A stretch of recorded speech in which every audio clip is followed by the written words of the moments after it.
This is type 2 diabetes. So it all begins with pancreas, which is made of beta cells that can produce a regulating hormone called insulin. In a normal person's body, once the pancreas detected the high glucose level in the blood, insulin was released to the bloodstream and traveled with the glucose molecule to a nearby cell.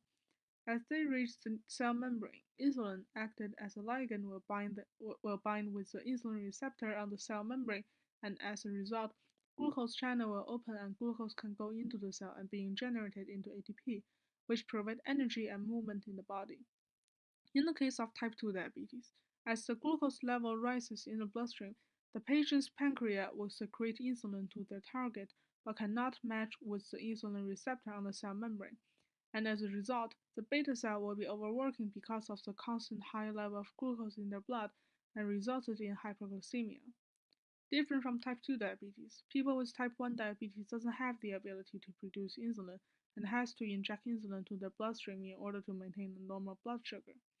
Let's go back to the case of type 2 diabetes. So something happened to the insulin receptor which made them insulin resistant. According to a research, scientists found that the most possible answer for this is chronic inflammation. As evidence shown, people with type 2 diabetes are found with high level of cytokine in their fat cells. Cytokine, a signaling molecule for the immune system, causes the white blood cell to attack the insulin receptor, falsely assume that they are pathogens, and created the effect of insulin resistance. In the movie Memento, there's a scene where Lenny tells the story of Sammy, who killed his wife with overdose on insulin. So Sammy's wife has type 1 or type 2 diabetes, and she was testing her husband to see if his memory loss was a fraud. Sammy injected 3 shots of insulin to his wife, and she died.